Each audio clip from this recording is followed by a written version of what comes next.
আপনারা যে প্রস্তুতি নিয়েছিলেন, বিশেষ করে 64 জেলার ভেতরে সবচাইতে বেশি প্রস্তুতি আছে আগামী দিন মানে জান্নাতের জন্য বাংলাদেশের এই সাতক্ষীরার মানুষের।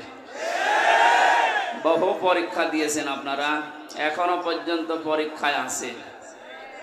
পরীক্ষার অবসান ঘটবে সামনে ইনশাআল্লাহ। নবীজি জানিয়েছেন, ইত্তাকি দাওয়াতাল মাজলুম ফাইন্নাহা লাইসা বাইনাহু ওয়া বাইনাল্লাহি হিজাব, রাওয়াহু মুসলিম। তোমরা মাজলুমের বরদোয়া থেকে বেঁচে থাকো। মাজলুম এবং আল্লাহর ভেতরে কোনো পর্দা থাকে না, হিজাব থাকে না। এ দোয়া করলেই মন থেকে কিছু আসলেই কবুল হয়ে যায়। যতগুলো জেলা জালেমের জুলুমের দ্বারা মাজলুম হয়েছিল বাংলাদেশে 1 নম্বরের তালিকায় আছে এই সাতক্ষীরা। মুসাফির অবস্থায় আছি, মাজলুম অবস্থায় আছি, এবং এখনো আমি 3 বছর জেল খাটার পরে স্বাভাবিক হতে পারি না। এখনো পর্যন্ত আমি অসুস্থ। স্বাভাবিক হতে আরো সময় লাগবে। সুতরাং আমি এখনো অসুস্থ। নবীজির হাদিস অনুযায়ী অসুস্থ মানুষ, মুসাফির মানুষ এবং মাজলুম মানুষের দোয়া আল্লাহ ফেরত দেয় না। এই হিসাবে আশা নিয়ে আমি মোনাজাত করছি, মহান আল্লাহ যেন সাতক্ষীরার মানুষদেরকে মাজলুম হিসাবে গ্রহণ করে তার বানানো জান্নাত দান করে। সামনে বসা মুসলমান ভাইরা, পর্দার আড়ালের সম্মানিতা মা এবং বোনেরা, আর পর্দার আড়ালে নেই, এসব বাইরে চলে এসেছে। তারপরেও যতটুকু পারেন আপনারা, যেহেতু পর্দায় থাকার জিনিস, একটু চেষ্টা করেন। আপনারা আলাদা কিছু বানাননি ওদের জন্য, সে জায়গা শেষ হয়ে গেছে।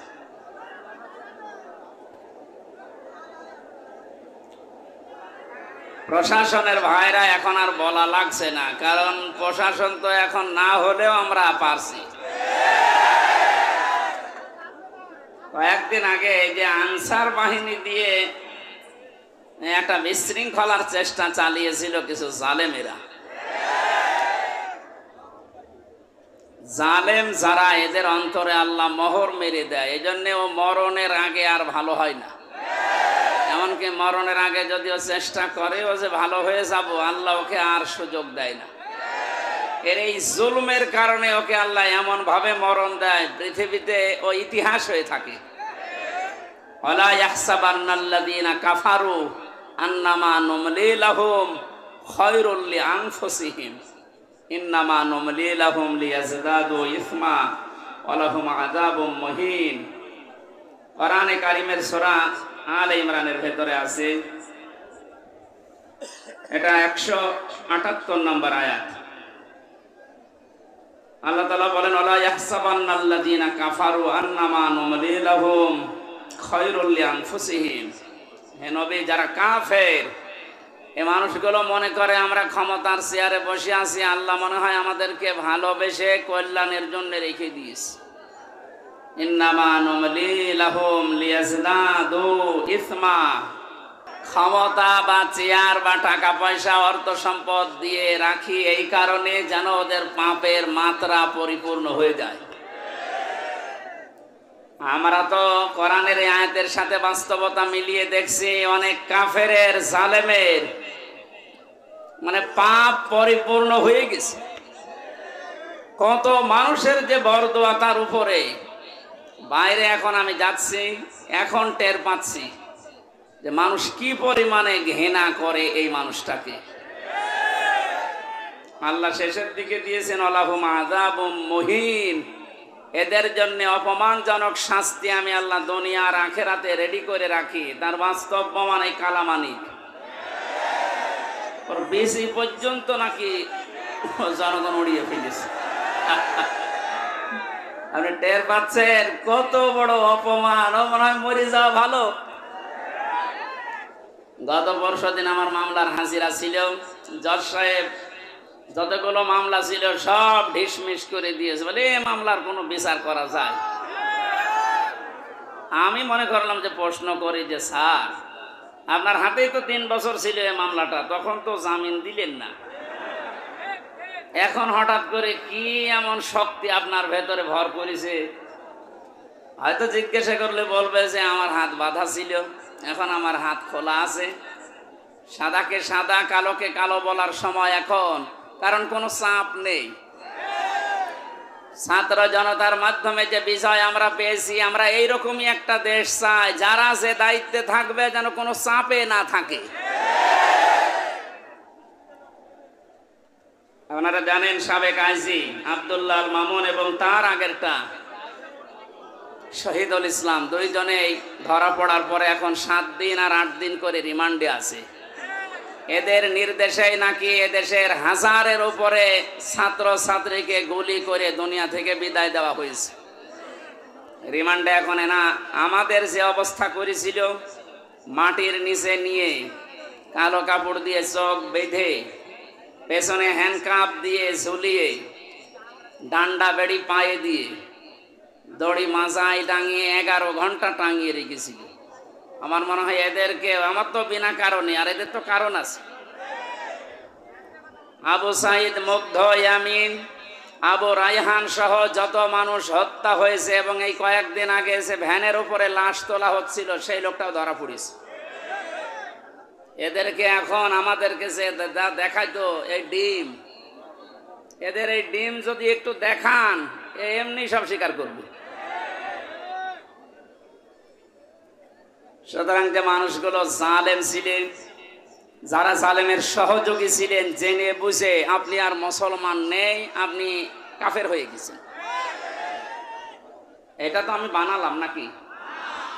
কেউ যদি জালেম হয় আর কেউ যদি জেনে শুনে জালেমের সহযোগী হয়, তাকে সহযোগিতা করে, সাহায্য করে, যারা এগুলো করবে তারা নবীর উম্মত থেকে বের হয়ে যাবে। নবীর উম্মতের ভেতরে যদি না থাকে, ও কি? এই কথা বলেন। আমি মনে করলাম, জিজ্ঞাসা করে যে স্যার আপনি এতদিন তো এ কাজ করলেন না, হঠাৎ করে আমার বিচার শেষ হওয়ার পরে যেহেতু আমার সব ডিসমিস করে দিয়েছে, আর কিচ্ছু নেই, একেবারে বেকুসুর খালাস, তার মানে 3টা বছর পর্যন্ত আমাকে জেলে রাখা পুরাটা অন্যায়, আমার তো কোনো দোষ পেলেন না। এক কথা বলেন না কেন? যাদেরকে বিনা কারণে এভাবে বছরের পর বছর জেলে রাখা হয়, তারা যদি নির্দোষ প্রমাণ হয় বিচারের পর, যারা এ বিচার দিয়েছিল মামলার আয়ু থেকে শুরু করে টপ টু বটন প্রত্যেককে ওইভাবে জেল খাটানো দরকার। তাহলে যদি নাই বিচার প্রতিষ্ঠা হয়। ওনার যেমন হাত এখন খোলা, প্রত্যেক জায়গায় আমরা এরকম হাত খোলা পরিবেশ এবং বিভাগ চাই। কথা বলেন। কেউ যেন এই কথা বলতে পারে না, হুজুর আমার কিছু করার নেই, উপরের নির্দেশ। ছাত্র জনতা এই বৈষম্য দূর করার জন্য এই জীবনটা দিয়ে গেল। আমি গত কয়েকদিন আগে শহীদ আবু সাইদের কবরের কাছে গিয়েছিলাম, ওনার বাবার সাথে দেখা করি, আমার যা সামর্থ্য ছিল আমি টাকা পয়সা দিয়ে দোয়া করে এসেছি। একজন এরকম না, হাজারের উপরে এই দেশে এরকম ছাত্র ছাত্রী জীবন দিয়ে গেল। এদেরকে অনেকে শহীদ বলতে চাচ্ছেন না, আপনার কপাল খারাপ। কোরআনে কারীম জানিয়েছে, ওয়ালা তাকুলু লিমান ইয়ুকতালু ফি সাবিলিল্লাহি আমওয়াত বাল আহইয়াউ ওয়ালাকিন লা তাশউরুন। সূরা বাকারা 154 নম্বর আয়াত, তাফসিরে ইবনে কাসিরের ভেতরে আছে। আল্লাহ পাক বলেন, ওই মুখ দিয়ে কোনদিন এই কথা বলবি না। শুধু একজন নাই, তাকুলু বহু বচন দিয়েছেন। আল্লাহ বলেন কেউ এ কথা বলবি না যে যারা শাহাদত বরণ করেছে ওরা মরে গেছে। মানুষ যেহেতু মুখ দিয়ে কথা বলে, এজন্য আল্লাহ মুখের উপরে নোটিশ দিয়েছেন, এ কথা কোনদিন এই পৃথিবীতে কেউ যেন না বলে। এ নির্দেশ কার? না হামজা বানিয়েছে? আল্লাহ নির্দেশ দিচ্ছে যারা শাহাদত বরণ করে, যারা শহীদ হয়, এদেরকে মৃত বলবেন না, বাল আহইয়া, বরং তারা জীবিত। ওয়ালাকিন লা তাশউরুন, তোমরা তো টের পাও না। যশোর সাতক্ষীরাবাসী খুব খেয়াল করেন, মুখের পরে মানুষের যেহেতু আর একটা জায়গা আছে, ধারণার জায়গা। মানুষ মনে মনে ধারণা করতে পারে যে লোকটা মনে হয় মরে গেছে। এই জন্য আল্লাহ ধারণার উপরে মনের উপর আল্লাহ নোটিশ জারি করে দিয়েছেন, ওয়ালা তাহসাবান্নাল্লাযীনা কুতিলু ফি সাবিলিল্লাহি আমওয়াতা বাল আহইয়াউন ইনদা রাব্বিহিম ইরযাকুন। সূরা আলে ইমরানের 169 নম্বর আয়াত। এটা তাফসিরে ফি জিলালিল কোরআনের তাফসিরে আছে। ব্যাখ্যা যত আছে 8-9 পৃষ্ঠা লেখা, সব বলতে গেলে সময় কভার হবে না, এজন্য আমি সামারাইজ করছি। মুখের ওপরে আল্লাহ নোটিশ দেওয়ার পরে আল্লাহ অন্তরের ওপরে নোটিশ দিয়েছেন যে ধারণাও করবি না। যারা শাহাদত বরণ করে এরা মারা গেছে, এ ধারণাও করা যাবে না। এ নির্দেশ কার? বাল আহইয়া, বরং তারা জীবিত। শুধু জীবিত না, ইনদা রাব্বিহিম ইরযাকুন, এরা আমি আল্লাহর কাছে রিজিক পাচ্ছে। আমরা এখানে অধিকাংশ মানুষ কথা জানি, এটা হাদিস, যে দেওয়াল চাপা পড়ে মরে গেলেও শহীদের মর্যাদা পায়। এই কথা বলছেন এখানে। পানিতে ডুবে মরলে শাহাদতের মর্যাদা পায়। এই যে বন্যায় 18 জনের উপরে মারা গেল, সব শহীদ যদি ঈমান থাকে। আগুনে পুড়ে মরে গেলে শহীদের মর্যাদা পায়। পাহাড়ের উপর থেকে গড়ে যদি কেউ পড়ে মারা যায়, শাহাদতের মর্যাদা পায়। জালেমের জুলুমের সামনে নিজের জীবনটা দিয়ে চলে গেল, শহীদ হবে না। আপনাকে কে বলেছে? ওরকে আবার আর একবার মরে দেখানো লাগবে যে দেখেন আমি শহীদ হলাম কিনা। সুতরাং এগুলো যারা করছেন আপনি থামবেন, কোনোদিনে কথা বলবেন না। এ বিশাল বৈষম্য দূর করার জন্য নিজের জীবন পর্যন্ত যে লোকটা দিয়ে গেল, আপনি কি মনে করেন শহীদ আবু সাঈদের জীবনের কোনো মায়া নেই?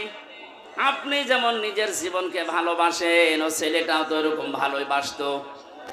ওর বাবাকে আমি জিজ্ঞাসা করলাম ছেলে মেয়ে কয়টা? ছেলে বলছে 6টা। এটাই আমার ছোট। ছোটবেলা থেকেই প্রতিবাদী ছিল। প্রতিবাদ মানে কি? অন্যায় যেখানে প্রতিবাদ সেখানে, এর আরবি হচ্ছে জিহাদ। এই ছেলেটা ছোটবেলা থেকে জিহাদ জিহাদ জিহাদ এইটার ভূমিকায় ছিল। আর জিহাদ করলে আল্লাহ তাদেরকে শাহাদতের মর্যাদা দেয়। মহান আল্লাহ তার জীবনটা এত বেশি ভালোবেসেছেন, সাধারণভাবে রোগে শোকে পড়ে মরণ দেয়নি, দিয়েছে একেবারে ময়দানে। মনে আছে মৃত্যু দেখে দেখে আল্লাহর কাছে যাচ্ছে। 4টা গুলি তার বুকের ভেতরে। যাদের নির্দেশে কাজ হয়েছিল, আহ্বান জানাচ্ছি যারা দায়িত্বে আছেন, একটাকেও যেন ছাড়া না হয়। আরে কথা কোনোদিন ধারণা আনবেন না, বলবেন তো নাই যে ওরা মরে গেছে এমনি না। এদেশটা স্বাধীন করার জন্য 71 সালে যারা জীবন দিয়েছিল তাদেরকে যদি শহীদ বলতে পারেন, এ পৃথিবীর সবচাইতে বড় স্বৈরাচারী ফেরাউনের পরে এই হাসিনা। এর বাস্তব প্রমাণ আয়না ঘর। আমি মাটির নিচে যতদিন ছিলাম জানি না যে দুনিয়া বলে কিছু আছে কিনা। আমারে যারা নিয়েছিল রিমান্ডের নাম করে নিয়েছে তো, অথচ নিয়েছে তো মাটির নিচে। এত কঠিন অবস্থায় রেখেছিল, এত অসহায় হচ্ছিল মনে নিচে কে, যে আল্লাহ পৃথিবীতে তুমি ছাড়া মনে হয় আর কেউ নেই। কারণ আমি বিচ্ছিন্ন ছিলাম দুনিয়া থেকে। আমি তো তাও মাত্র 3 বছর, আর ব্যারিস্টার আরমান 8 বছর। আপনি কল্পনায় আনতে পারেন যে একজন মানুষকে মাটির নিচে যে ঘর এখন দেখা যাচ্ছে, এখানে 2 দিন 5 দিন 10 দিন না 8 বছর একটা মানুষ থাকলো কি করি? এটা টুরিস্ট প্যালেস হিসাবে আমার মনে হয় যারা দায়িত্বে আছে অন্তর্বর্তীকালীন সরকারের, তাদের উচিত হবে এটা রেখে দেওয়া। তামাম দুনিয়ার মানুষ সেটা আসবে, দেখবে আর বুঝবে যে বাংলাদেশে একটা জালেম ছিল। এর সাথে যারা জড়িত প্রত্যেকের ওইভাবে করে শাস্তি দেওয়া দরকার। অনেকে বলছে না মাফ করে দেন না, মাফ করার কোনো বিষয় এখানে নেই। কিসের মাপ? আপনি তো ওই জায়গায় পড়েননি। তাই কোরআনে কারীম জানিয়েছে ওয়াইন আকাবতুম ফাআকিবু বিমিসলি মা উকিবতুম বি, তোমার উপর যতটুকু অত্যাচার করা হয় তুমি যদি প্রতিশোধ হিসাবে অতটুকু নাও তবে কোনো দোষ নেই। আমি নিরপরাধের পরও যা করেছে, যেহেতু নিরপরাধ আমি প্রমাণ হয়ে গেছি গত পরশুদিন, কথা বলেন না কেন? গত পরশুদিন আমি তো প্রমাণ হয়ে গেছি যে আমার কোনো দোষ নেই, এই জন্য তো আদালত বেকসুর খালাস দিয়েছে। তাহলে যারা এর সাথে জড়িত টপটপটন, আমার কিন্তু কোনো সাধারণ মানুষ মামলার বাদী ছিল না, মামলার বাদী ছিল হাসিনা। ও জেনে শুনে কাজ করেছে। আমার মতো একজন দুইজন না, হাজার হাজার আলেম আমার সাথে জেলখানায় সারা বাংলাদেশে। আমি গণনা পেয়েছিলাম আমার সাথে প্রায় 120 জনের উপরে ছিল, সারা দেশে মিলে কয়েক হাজার। জানা শোনার পরে যারা ভুল করে অবশ্যই তারা অপরাধী, আর অপরাধীর শাস্তি হবে মাস্ট বি। এই জন্য অপরাধগুলোর সাথে যারা জড়িত আছেন, আমি নিজেরটা যেহেতু ভুক্তভোগী আমারটা বলছি, আমি তো নিরপরাধ প্রমাণ হয়েছে দেশের আদালতেই। সুতরাং যারা জড়িত আমার মামলার আইওয়াই মিজান থেকে শুরু করে প্রত্যেকের আমি এইরকম 3 বছর জেল চাই। এমনকি আমারে ধরার পরে আমার বাবার কাছ থেকে ওরা বিনা কারণে বলেছে 10 লাখ টাকা দেন, নয়তো 50টা মামলা দেব। বাবা আমার গ্রাম্য মানুষ, ভয়তে 8 লাখ দিয়ে দিয়েছে। আমি গতকালকে আমার মামলার আইরে কল দিয়েছিলাম। আগে ওরে আমি স্যার বলতাম, আর কান থেকে দেখছি কান না কাটি করে বলছে স্যার কি করা লাগবে বলে। কি করা লাগবে মানে আমার 8 লাখ টাকা ফেরত দে, কারণ এখন তো আমার কোনো দড়ি নেই, সব শেষ। শুধু আমার মামলা না, এদেশে যত মানুষকে বিনা কারণে আজ বন্দি ঘরে, আয়না ঘরে, জেলখানায় আটক রাখা হয়েছে, এদের সাথে যারা জড়িত কিছুই তো প্রমাণ করতে আপনি পারবেন না। এদেশের 18 কোটি মানুষ যদি মাফ করে দেয় আপনাকে, কোরআন আমার সামনে ব্যারিস্টার আরমানের স্ত্রী আপনারে মাফ করবে না। আমান আজমি কালকে লাইভ করেছেন সংবাদ সম্মেলনে, যা করেছেন তার সাথে পৃথিবীর ইতিহাস পাল্টিয়ে ফেলেছেন। এই জন্য আল্লাহ জালেমদের এত কঠিন এবং করুণ এবং ভয়ঙ্কর পরিণতি নিয়ে আসে।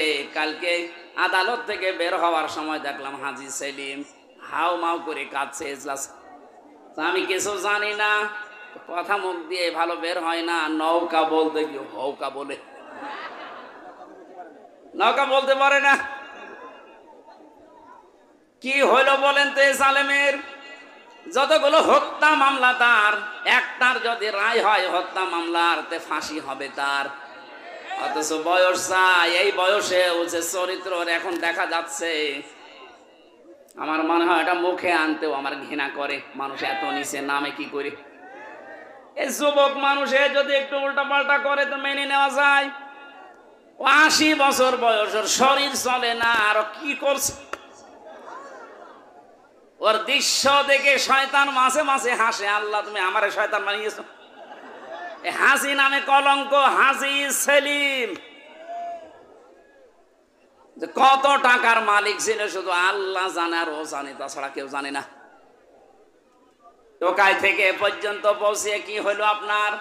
শেষ বয়সটা একটু আল্লাহ বিল্লাহ করে দুনিয়া থেকে বিদায় নেবেন, সে অবস্থা এখন আপনার নেই। যদি মামলার রায় হয়ে যায়, সারাটা জীবন এখন ফাঁসির কন্ডেম ছেলে ধুইকে ধুইকে মরা লাগবে। আর ফাঁসির কন্ডেম ছেলে যে খাবারটা দেয় আমি তো দেখেছি 3 বছর। আমি সাধারণ মামলার আসামি, অথচ আমার 3টা বছর রেখেছে ফাঁসির কন্ডেম সেলের ভেতরে, যোগাযোগ বিচ্ছিন্ন। এত বড় অফিসার শুধু আমি না, মাওলানা মামুনুল হক থেকে শুরু করে যতগুলো আলেম আমরা ছিলাম, প্রত্যেকের সাথে, বিশেষ করে আমাদের এই 2 জনের সাথে বেশি।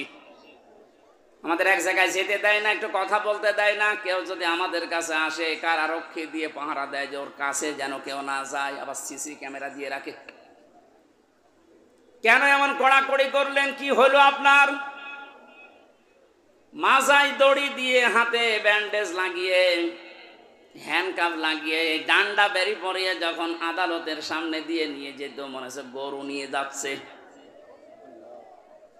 ও বাংলার মুসলমানেরা, আমি আর যাই করি না কেন, আমার তো মনে হয় আমার নামের আগে একটা আলেম শব্দ লেখা আছে। এই কথা বলছে না কেন? এমনকি আমি একেবারে অপরিচিত না। এদেশে যদি 100 জন মানুষ পরিচিত থাকে, সবাই চেনে থাকে, তার ভেতরে হামজা একজন। রাস্তা দিয়ে আসলে মায়ের কোলে বসে বসে হামজা হুজুর যাচ্ছে, তার মানে পেটের ভেতর থেকে শুনে আসতেছে হামজা নামে একজন আছে। ওরা জানতো না, ওরা জানার পরেও মানুষগুলো যে আচরণ করেছে, আমাকে যতই বলেন মাফ করে দেন না, আমি মাফ করব না। আমি মাফ করে দিলে আমার স্ত্রীর 3টা বছর আপনি নষ্ট করিয়েছেন, আমার 2টা মেয়ে, ছোটটা আমার এখনো পর্যন্ত চেনে না। কি দুঃখ আমার মনে। ও মনে করে যেরকম বহু হুজুরে 3 বছরে আমার বাড়িতে এসেছে দেখা করার জন্য, এইটা ওই রকমই একটা হুজুর। জেলখানা থেকে বেরিয়ে যেদিন বাড়িতে এসেছি, আমার বলছে হুজুর আপনি আমাদের বাড়িতে আসেন, চলো। এখন আমাকে ডাকে না, কাছেও আসে না। আমার সাথে যা যা করেছেন, আমি চাই প্রতিটি জালেমের সাথে যেন আল্লাহ এইরকম এই দেশে করে। এগুলো যদি না করে ছেড়ে দেন, তাহলে জুলুম আবার আসবে। আর এগুলোর বিচার যদি হয়, জালেমদের এই দৌরাত্ম থেমে যাবে। আল্লাহ রাব্বুল আলামিন জানিয়েছেন, জালেমদের সবচাইতে ভয়ঙ্কর পরিণতি, ইন্নামাস সাবিলু আলাল্লাযীনা ইয়াযলিমুনান নাস। সূরা শূরা 25 নম্বর পারার 6 নম্বর পৃষ্ঠা 13 নম্বর লাইনের 42 নম্বর আয়াত। এটা তাফহিমুল কোরআনে আছে, ব্যাখ্যাটা আমি খুব ভালো করে দেখেছি। এ জামানার মুসাদ্দিদ সাজ্জাদ আবুল আলা মাউদুদী রাহমাতুল্লাহ আলাইহি এত সুন্দর করে আয়াতটার ব্যাখ্যা লিখেছেন, আমি পড়লে আমার কাছে আশ্চর্য লাগে আয়াতটা।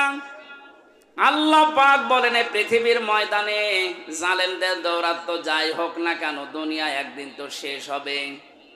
মরণের পরে আমি আল্লাহ নিজে জালেমদের বিরুদ্ধে নিজে মামলা দায়ের করব। এদেশে 15 বছর যারা ছিল, পৃথিবী এখন প্রমাণ পেয়েছে অন্তত আয়না ঘরের মাধ্যমে যে এরা জালেম ছিল। জালেমদের বিরুদ্ধে মামলা হামজার না আল্লাহর? এই কথা বলুন। এটা নির্দ্বিধায় এখন বলতে পারি, এদেশের দায়িত্বে যারা ছিল, বিশেষ করে 1734 জন মানুষ, একেবারে ওই উপর থেকে শুরু করে, আমি নিস্টার বললাম না, এ পর্যন্ত 1734 জন মানুষ দায়িত্ব পালন করেছে মেন জায়গায়। এই 1734 জন প্রত্যেকেই জালেম এবং জালেমের সহযোগী। এরা সব হামজার মামলার আসামি। কার? বলেন বলেন। আল্লাহর মামলার আসামি, যিনি নিজে রায় দেবেন, নিজে বিচারপতি, তিনি বাদী। যে মামলার বাদী যত কঠিন হয়, শক্ত হয়, মামলা কিন্তু এরকম ঝামেলায় পড়ে। আমি তো বলেছিলাম, আমার মামলা যদি রবিউল জাহাঙ্গীর স্যারের মতো এইরকম মানুষকেও মামলা দিত, টাকা পয়সা দিয়ে কবে আমি বের হয়ে চলে আসতাম। কিন্তু এমন মানুষ মামলা দিয়েছে, টাকা তো খাবে না, কারণ টাকা খেতে খেতে আর জায়গা নেই। তার পিয়নেরই 400 কোটি টাকা। কথা বলছে না, আমার কাছে আর কয় টাকা খাবে? এই জন্য সিএমএম কোর্ট, জজ কোর্ট, হাইকোর্ট মিলিয়ে আমার মামলাটা 30 থেকে 31 বার উঠেছে, এরপরও জামিন হবে না। বলেন তো কোথায় পৌঁছিয়েছে বিচার ব্যবস্থা? একটা মূল্য চুরি মামলা। মূল্য চুরি না, মূল্য চুরি করলে একটা অপরাধ হয়, আর আমার যে কিচ্ছু জানি না ওই বিষয়ে।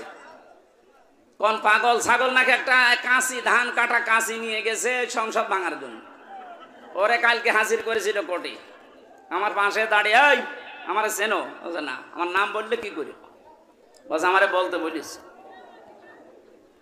জজ সাহেব যে হাসছিল কালকে পরশুদিন, একেবারে খালাস দিয়েছে এমনি না। বলছে আমি কি দেখে বিচার করবো মামলার? কোনো মাল ম্যাটারেস নেই, যা সব শেষ করে দিলাম, মামলা বলতে আর কিচ্ছু নেই। অথচ কয়েকদিন আগে সিঙ্গাপুর গিয়েছিলাম, এদেশের জালেম যারা ওই দেশে এখন আশ্রয় নিয়েছে, ওরা ওই দেশের মন্ত্রণালয়ের কাছে, পররাষ্ট্র মন্ত্রণালয়ে যারা দায়িত্বে আছে ওদের কাছে নালিশ দিয়েছে হামজার নামে, যে ওর মামলা আছে বাংলাদেশে আর ওই এই দেশে আছে, কথা বললো কি করে, শয়তানি করার জায়গায় দেশে আর পাচ্ছে না, এখন বাইরে শয়তানি করছে। মামলা যেহেতু বর্ষদিন মিটে গেছে, ওইটা এখন আমি পররাষ্ট্র মন্ত্রণালয়ের মাধ্যমেও ইংলিশে ভার্সন করে আমি পাঠাচ্ছি। এবার নেন ঠেলা, যারা উল্টা নালিশ দিয়েছিলেন দেখবে যে না এ তো বেকসুর খালাস পেয়েছে, আদালত একেবারে সব জেনে শুনে খালাস দিয়েছে, তো নির্ভেজাল মুক্ত, এর কোনো দোষ নেই। যারা এই দোষ দেওয়ার জন্য ওই দেশে নালিশ দিয়েছে তারা এবার বিপদে পড়বে না? যে এই দেশে আর থাকতে পারেনি, পালিয়েছে, ওই দেশেও আর পারবে না, আবার আসবে কুকুরের মতো পিটিয়ে মানুষ মেরে ফেলবে। তাই ঠিক আছে ভাই। সাতক্ষীরাবাসী এই জন্য মজলুমের দোয়া, বরদোয়া থেকে আমাদের বেঁচে থাকা দরকার। জালেমদের পরিণতি এত কঠিন এবং ভয়ঙ্কর, আল্লাহ নিজে যেহেতু মামলা দিচ্ছেন, যারা জালিম, এই জালিমদের পক্ষে থাকলে, সাহায্য করলে, সহযোগিতা করলে যেহেতু ঈমান নষ্ট হয়ে যায়, নবীর উম্মত থেকে বের হয়ে যায়। এখনো পর্যন্ত যারা এই জালেমদের পক্ষে সমর্থন জানাচ্ছেন, স্ট্যাটাস দিচ্ছেন, ভিডিও কলে কথা বলছে আপা ভয় পাবেন না, আপনি ভয় পেলে আমরা ঘাবড়িয়ে যাই। কত বড় শয়তান!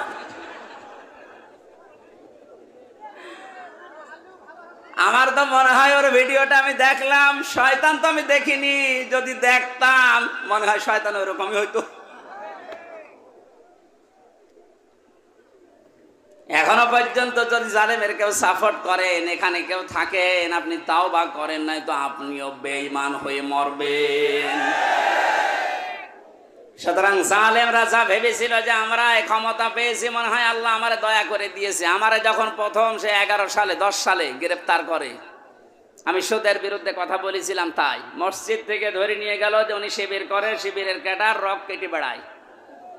আমার ওসি সাহেব নিয়ে গেল, প্রথমে সেই আয়াতটা ধরছে যে কুলিল্লাহুম্মা মালিকাল মুলকি তুতিল মুলকা মান তাশা ওয়া তানজিউল মুলকা মিম্মান তাশা ইলা আখির আয়াত। উনি টেবিলের নিচে এভাবে খাতা রেখে বাংলায় লিখে নিয়েছে, আমারে সামনে বসিয়ে বলছে হুজুর এই আয়াতটার বাংলা বলেন তো। ঠিক আছে বলছি। আল্লাহ পাক বলেন যাকে ইচ্ছা আমি ক্ষমতা দেই, যাকে ইচ্ছা ক্ষমতা থেকে নামিয়ে দেই। এতটুকু বলার পরে বলছো হুজুর দাঁড়ান, যা বললেন এটা ঠিক আছে, হ্যাঁ এটাই তো কোরআনের অর্থ। হাসিনাকে আল্লাহ ক্ষমতায় বসিয়ে রেখেছে, এটা আল্লাহ রেখেছে, আপনারা ঝামেলা করেন কেন? কোথায় টান দিয়েছে দিকেছে, কত বড় মুফাসসির।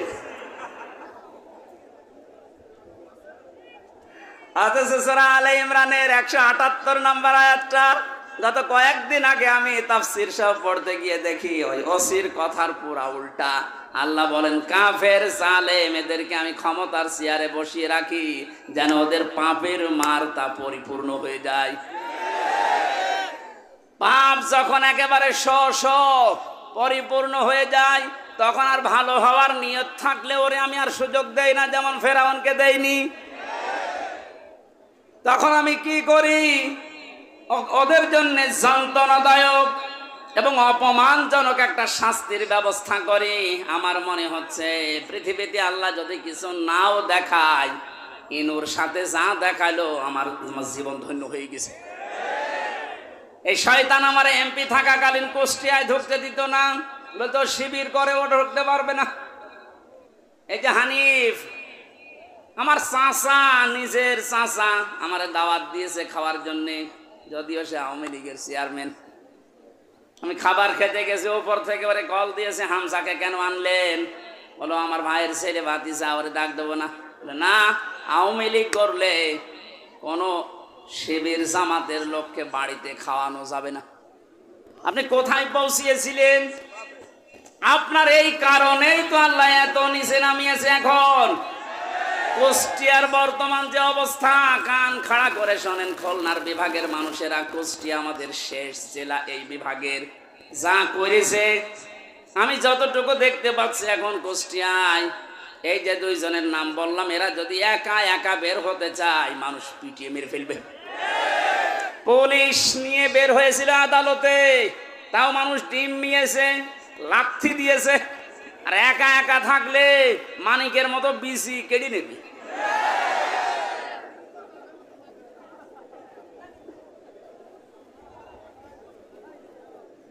এই জন্য জালেমদের কিন্তু পরিণতি খুব খারাপ। তারা আল্লাহর মামলার আসামি, তাদের দুনিয়াও শেষ, আখিরাতও শেষ। এক কথা বলেন না কেন? দুনিয়া শেষ কেন? আল্লাহু লা ইয়াহদিল কওমাজ জালিমিন, জালেমদেরকে আল্লাহ পথ দেখাচ্ছে না, দেখাবেও না। ইয়াহদি এটা মোজারে, বর্তমান, ভবিষ্যৎ, প্রেজেন্ট, ফিউচার। কোন জালেমকে আল্লাহ হেদায়েত দিচ্ছে না, দেবে না। এজন্য আমরা যেন জালেম না হয়, নারী হোক আর পুরুষ হোক, কোনো বিষয়ে যেন জুলুম করবেন না। অনেক মহিলা আছে তার স্বামীর উপরে জুলুম করছেন। হ্যাঁ আছে। মেয়েরা মাঝে মাঝে কল দিয়ে বলে, হুজুর পুরুষদের বিরুদ্ধে কিছু বলেন না। না, আপনাদের বিরুদ্ধে বলছি এই কারণে, কারণ আপনার যে স্বামী যত খারাপ হোক ও কিন্তু ফেরাউনের মতো না। ফেরাউনের জীবনে আমি পড়েছিলাম, এত বড় শয়তান ভয়ঙ্কর স্বামী পৃথিবীতে কারো ভাগ্যে আসবে কিনা আমি জানি না। নিজের স্ত্রী আসিয়ার হাতের ভেতরে ব্রেক লাগিয়েছে, পায়ের ভেতরে শলাকা লাগিয়েছে, মাথার উপরে গরম তেল ঢেলে দিচ্ছে শুধু ইসলামের কারণে। এই কপালের ভেতরে ব্রেক দিয়েছে।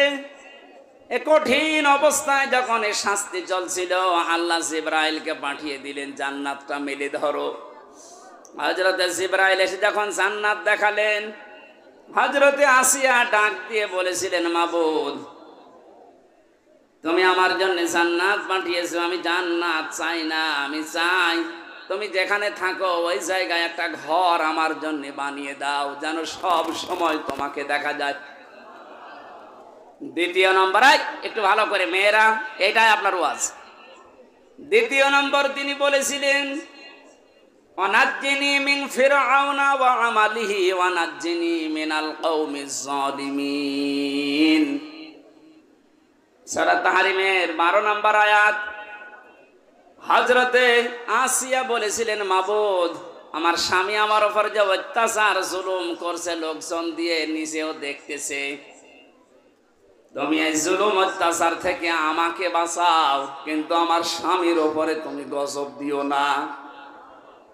ও বাংলার মা বোনেরা, আমি আপনাদেরকে ভালোবাসি, কারণ যে 4টা কারণ না মানলে মেয়েরা জাহান্নামে যাবে, তার 3 নম্বরে এইটা। স্বামী যাদের আছে, এই মানুষগুলোকে যারা জায়েজ পন্থায় খুশি করতে পারে না, ওই মেয়ে লোক নামাজ রোজা হজ যাকাত করলেও জাহান্নামী। অনেকে এটা হয়তো বোঝেন না, বা বোঝার পরেও না জেনে না বুঝে ভুল করছেন। আপনাকে আমি থামার জন্য বলছি, এ পৃথিবীতে সবচাইতে বড় মেহমান আপনার জন্য আপনার স্বামী। আমি যে উদাহরণ দিলাম যে এই মহিলার মতো এত বড় ভয়ঙ্কর স্বামী দুনিয়ায় কারণে যশোর, খুলনা, বাগেরহাট, এ সাতক্ষীরা তো নেই। না না, এত বড় খারাপ স্বামী আছে কার? আছে মানে আপনি কি ওইরকম নাকি?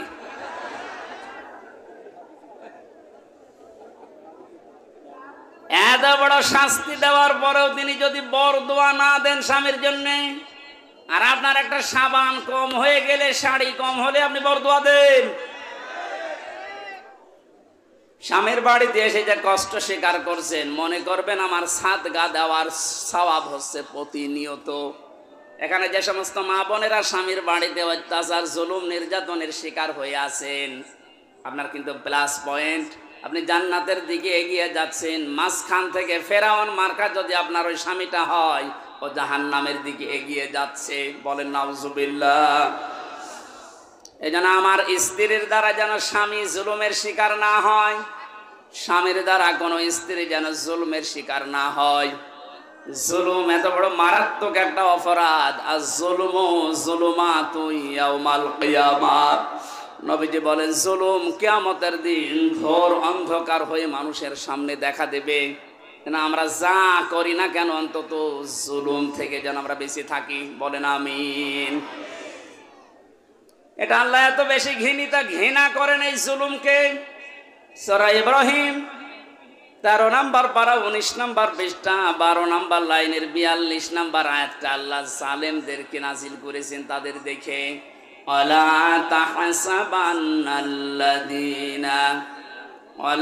তাহসাবান্নাল্লাহা গাফিলান আম্মা ইয়ামালুজ জালিমুন। রব্বুল আলামিন বলেন, নবী আপনি কি মনে করেন যে জালেমদের সম্পর্কে আমি কোনো খোঁজ খবর রাখি না? আমি সব চাইতে বেশি খোঁজ রাখি জালেমদের কাছের উপরে। এই জন্য জালেম বিদায় নিয়েছে। কিয়ামত পর্যন্ত এই দেশের এই চেয়ারে যেন কোনো জালেম বসতে না পারে, সে ব্যবস্থা আমাদের এখনই করা লাগবে। আমার কথার অর্থ যদি না বুঝে থাকেন, ঝড়ি কোদাল নিয়ে আসেন। কথা বুঝতেছেন? পৃথিবীতে কোন জালেম জানোয়ার চেয়ারে আসতে না পারে, সে ব্যবস্থা আমাদের এখনই ওই পথগুলো বন্ধ করা লাগবে। কারণ জালেম যদি আবার আসেও কিন্তু আরো ভয়ঙ্কর হবে। দরুদ আর সালাম পাঠ করে আমার আজকের আলোচনার বিষয় হচ্ছে হাসরের ময়দানে 5 ধরনের মানুষ শুধু কাঁদবে। আমি কোরআনে কারীম থেকে সূরা শুআরার 102 নম্বর একটা মাত্র আয়াত পড়ছি। আল্লাহ রাব্বুল আলামিন এই আয়াতে আমাদেরকে আফসোসের কথা জানিয়েছেন। রব্বুল আলামিন বলেন, ফালাউ আন্না লানা কাররাতান ফানাকুনা মিনাল মুমিনিন। কিয়ামতের ওই কঠিন ময়দানে যখন বিচার আচার শুরু হবে, মানুষ বলবে, আল্লাহ একটু সময় যদি আমাকে দিতে, যদি কিছু সময়ের জন্যও দুনিয়ায় যেতে পারতাম। এই কাররাতান মানে মাররাতান ওয়াহিদা, মানে একটা বারের জন্য যদি একটু সুযোগ দিতেন, শুধু যেতাম আর ভালো হয়ে যেতাম। মিনাল মুমিনিন, আমি বিশ্বাসী মুমিন হয়ে তারপরে তোমার কাছে আসতাম।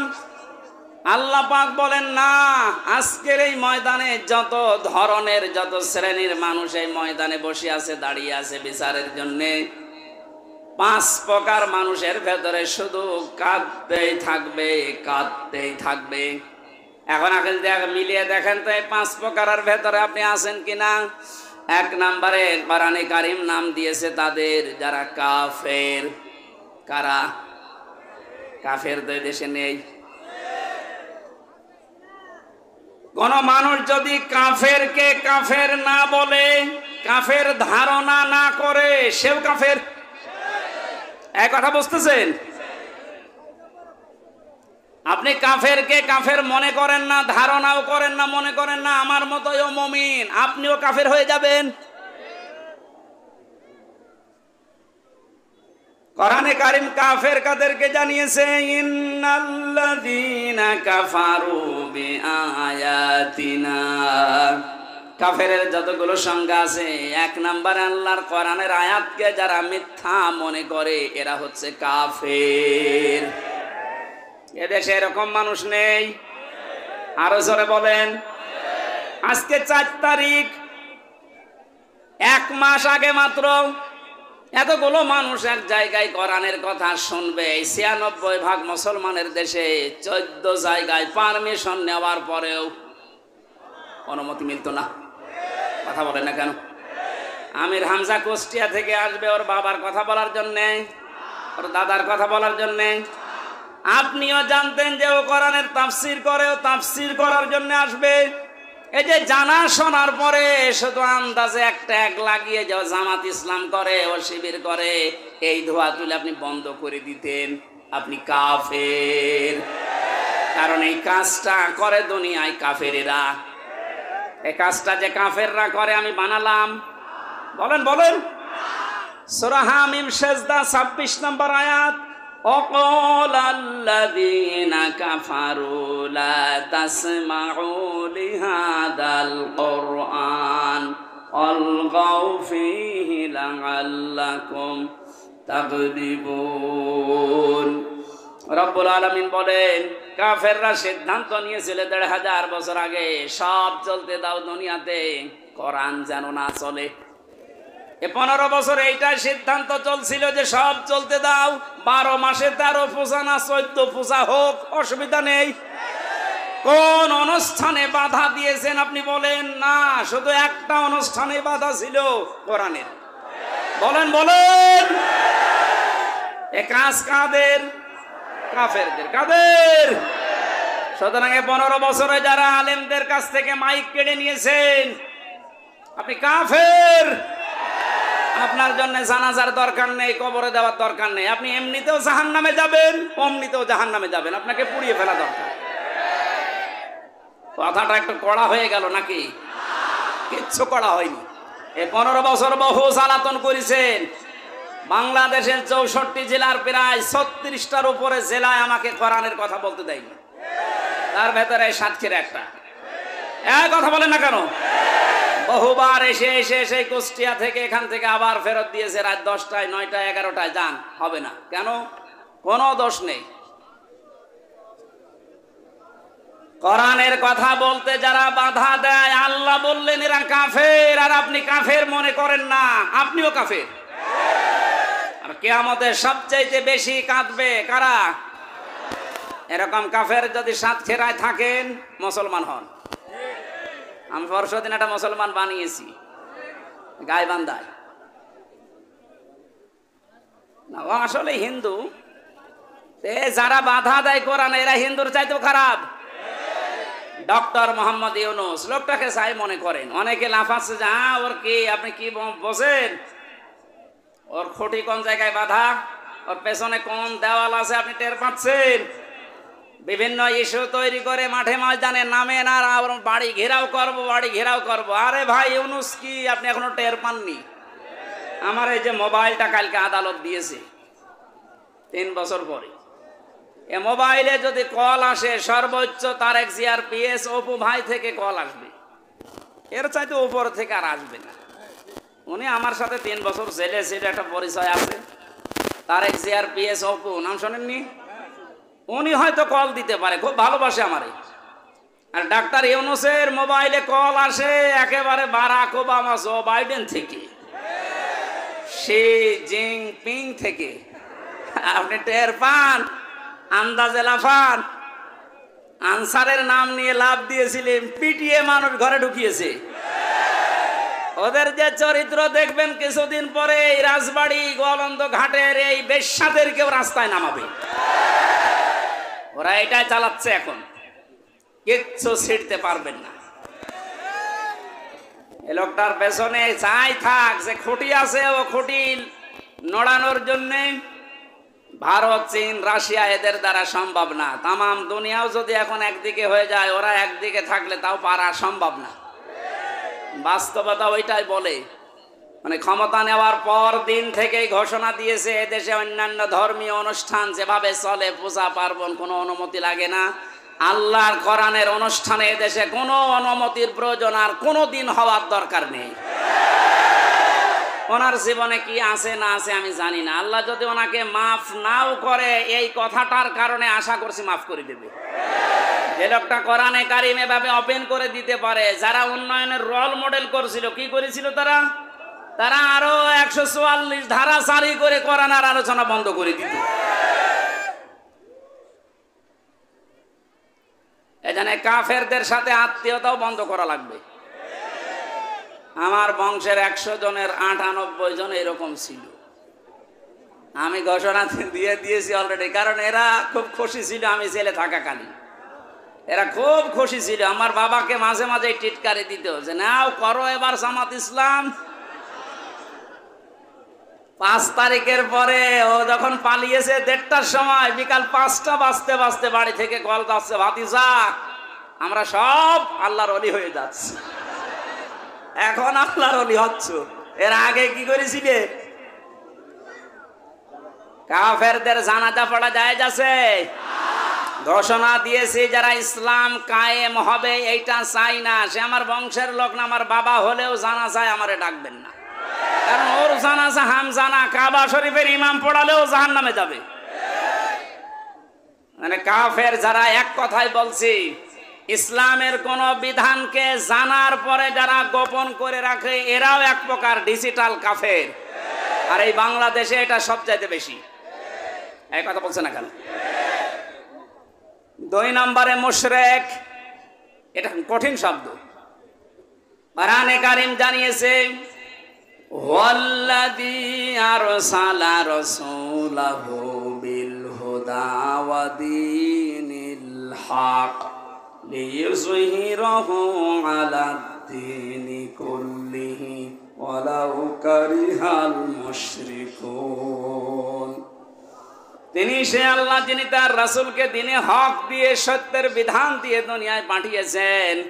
যত নিয়ম নীতি, যত ধর্ম তন্ত্র মন্ত্র আছে সব যেন পেছনে ফেলে দিয়ে আল্লাহর দিনকে তিনি দাঁড় করায়। এসাহার মানে বিজয় করা, এসাহার মানে প্রকাশ করা। তাহলে রাসূলের দায়িত্ব ছিল দুনিয়ার সব ধর্ম, সব নিয়ম নীতি তন্ত্র মন্ত্রের উপরে আল্লাহর কোরআন, আল্লাহর ইসলামকে তিনি বিজয় করবেন। আর আসতে বলেন, এই কাজ করতে গেলে সবচাইতে বেশি নারাজ হবে, মন খারাপ হবে মুশরিকদের। এটা যে বাস্তব, এই 15 বছর দেখেছেন।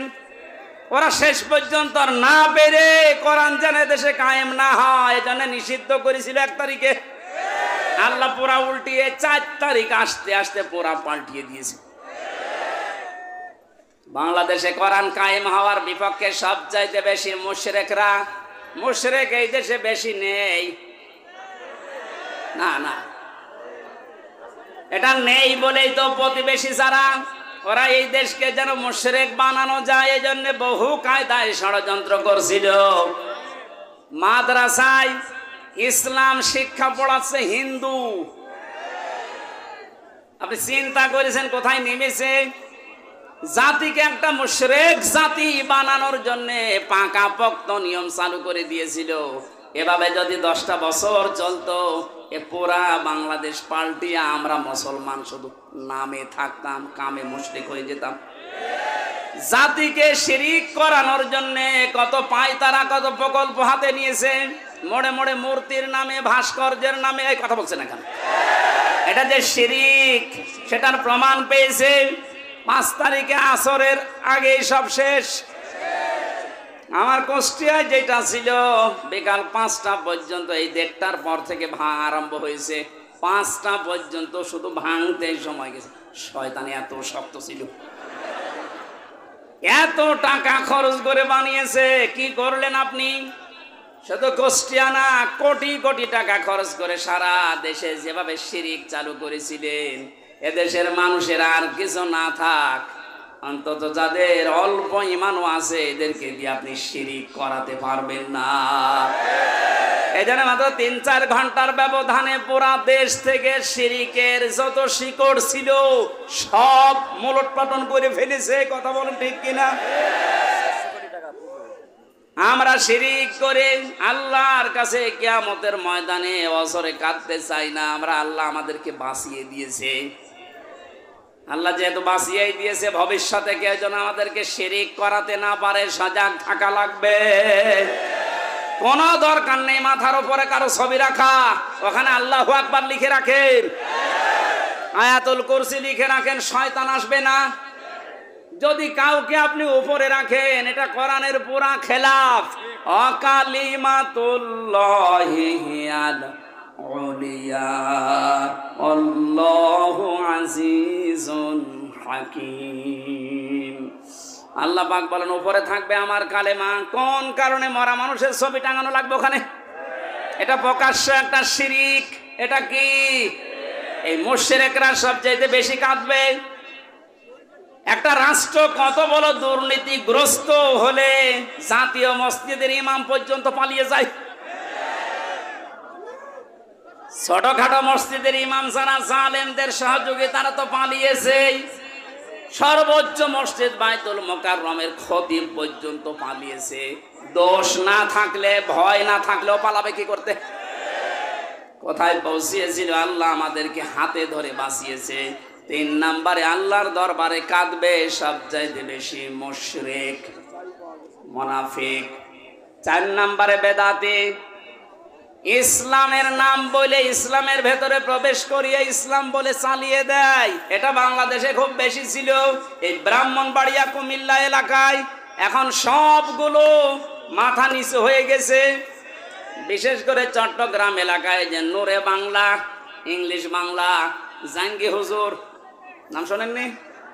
প্রকাশ্য বেদাত চালু করেছিল। কবরের পাশে যে বলতো, হে খাজা, ও আল্লাহর ওলি, আপনার কাছে পরীক্ষার্থীরা এসেছে, একটু দোয়া করে দিন। আরে কবরে যারা থাকে ওরা সব চাইতে বড় অসহায়, সে কি করে দোয়া করবে? সুতরাং এই বেদাত যারা চালু করেছিলেন, এই শিরক, তাদেরকে এখন জাতির শিক্ষা দেওয়া দরকার। নয়তো সময় যদি একটু নরম হয়ে যায়, ওই বেদাতিগুলো কিন্তু আবার মাথা ছাড়া দিয়ে উঠবে। 5 নম্বরে সবচেয়ে বেশি কান্নাকাটি করবে হারামখোর, যেটা এখন কাঁদতেছে। আমি কয়েকদিন আগে বাইরের কয়েকটা রাষ্ট্র ঘুরে আসলাম, মালয়েশিয়া, সিঙ্গাপুর দিয়ে, দেখেছি যে হারামখোর যারা, তাদের সম্পদ কি পরিমাণ। বেগম পাড়া বানিয়েছে। ধ্যান চালিয়ে যদি উপায় করা লাগতো, কিয়ামতের আগে বেগম পাড়া বানাতে পারতো না। সবগুলো টাকায় জনগণের। কথা বলেন, শিক্ষকদের বেতন হয় না, আর ওর এক মেয়ের বিয়েতে 12,000 কোটি টাকা খরচ করে। ওর মুখে মারবেন না কোন জায়গায় মারবেন? হারামখোর যারা, থামেন। কি করবেন? হারাম উপায় করে হাসি সেলিমের দিকে তাকান, দরবেশের দিকে তাকান। টাকা কম ছিল ওর, কিন্তু সব টাকা এই দরবেশের। হারাম, হারাম এবং হারাম। কিচ্ছু নিয়ে যেতে পারবেন না হারাম উপায়কারী যারা। যেহেতু বর্ডার এলাকার মানুষ আপনারা, এই এলাকায় তো আর হারাম নেই। এই পাশের মাল ওই পাশে দেয়, ওই পাশের মাল এই পাশে নিয়ে আসে। এটা চুয়াডাঙ্গার দর্শনার্থীর দায়িত্বে ছিল এমপি টগর, ওর ভাই বাবু এই কাজে জড়িত ছিল। এখান থেকে স্বর্ণ পাচার করে প্রতিবেশীকে দিয়ে দিত, আর প্রতিবেশী থেকে নিয়ে আসতো ডাল। তাও মসুরের ডাল না, ফ্যান্সি ডিল। জনগণ শাস্তিও দিয়েছে এরকম।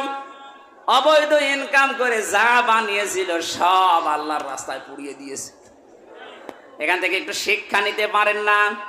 এত বড় বড় হারামখোর, এদেরকে যদি আল্লাহ এরকম অপমান করতে পারে, আপনি আর আমি কিচ্ছু না। কার জন্য হারাম কাজ করবেন, কার জন্য হারাম উপায় করবেন? ফামান সুহজিহা আনিন নার ওয়া উদখিলাল জান্নাতা ফাকাদ ফাজ। আল্লাহ পাক বলেন, এই পৃথিবীর ময়দানে আসল হার জিত না, আসল হার জিতের জায়গা হচ্ছে ময়দানে মাহশার, আখিরাতের ময়দান। এখানে আমি আল্লাহ যাকে জাহান্নাম থেকে মুক্ত করে জান্নাত বলে ঘোষণা দেব, এই লোকটার জীবন সফল। এই চিন্তাধারা যাদের ছিল, তাদের সাথে কয়েকজনকে পেয়েছিলাম জেলখানায়। তার 1 নম্বরে আমার দৃষ্টিতে ভালো মনে হয়েছে ডাক্তার শফিকুর রহমান, জামাত ইসলামের শ্রদ্ধাভাজন আমিরকে। মুরব্বী মানুষ, এর যে ইবাদত, এর যে ঈমান, এর যে তাওয়াক্কুল, আল্লাহর প্রতি ভরসা কোন পর্যায়ের, এ মাথায় ধরবে না। একটা সেজদায় 45 মিনিট, 1 ঘন্টা, 1.5 ঘন্টা, 2 ঘন্টা একটা সেজদায় কাটিয়ে দিতে 65 বছর বয়স। অথচ আমার মতোই 32 বছর যুবক মানুষ 12 রাকাত নামাজ পড়তে মাত্র 1 ঘন্টা লাগে। তাও তো হাফেজ। উনি হাফেজ না, শুধু কয়েকটা সূরা তেলাওয়াত করে সেজদা দিত। এক সেজদায় 1-1.5 ঘন্টা, 2 ঘন্টায় পড়ে অজরে কাঁদতো। মাঝে মাঝে বলতো, হামজা, আল্লাহ আমাকে যদি মাফ করে দেয়, এইটাই আমার জীবনের আসল সফলতা। তারা ইখলাস থেকে আজ দলে দলে, পালে পালে মানুষ ইসলামের দিকে ঝুঁকতেছে। কথা বলে না কেন? কোরআনে কারীম জানিয়েছে, ওয়ারাইতান নাসা ইয়াদখুলুনা ফি দীনিল্লাহি আফওয়াজা। হে নবী, আপনি দেখতে পাবেন দলে দলে, পালে পালে মানুষ ইসলামে প্রবেশ করছে। সেই দৃশ্য যেহেতু আমরা বাংলাদেশ এখন দেখতে পাচ্ছি। আগস্টের 5 তারিখের আগের জরিপ পেয়েছিলাম, এদেশে ইসলাম কায়েম হোক, এটা চাইতো 100 জনের মাত্র 20 জন।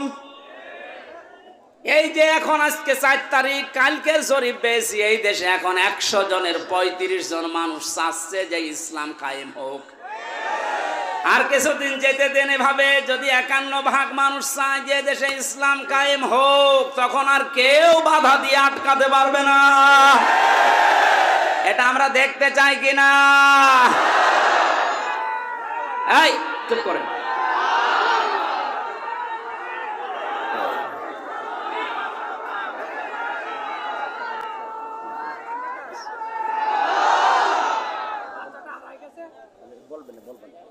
সাতক্ষীরাবাসী, আমার বয়স যেহেতু 32, আমি দেখি না। এই যে মুরব্বী যারা আছে এনারা দেখেছে এ দেশটা বাবা চালিয়েছিল, কেমন দেখা গেছে।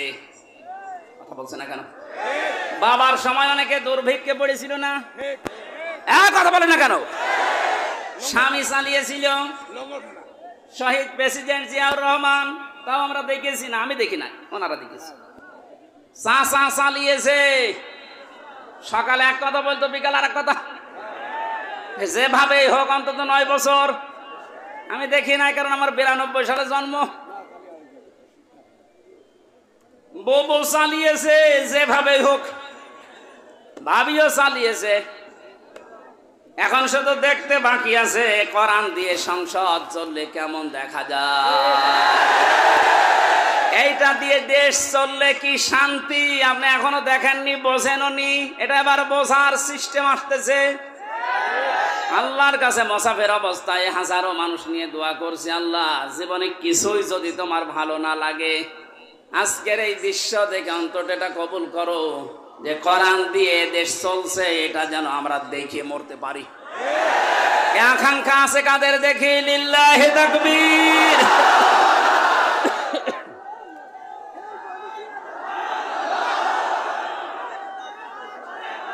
আলহামদুলিল্লাহ। ভাই এই হাত শুধু সামিয়ানার নিচে নাকি বাইরে যাবে? না, অনেক মুনাফিক আছে আন্দাজে হাত তোলে, জায়গা মতো যে উল্টিয়ে যায়। আমরা চাই যে আসুক যেন এইটা দিয়ে সংসদ চালায়। আল্লাহ এই দৃশ্য দেখে মরার তৌফিক দিন, আমিন।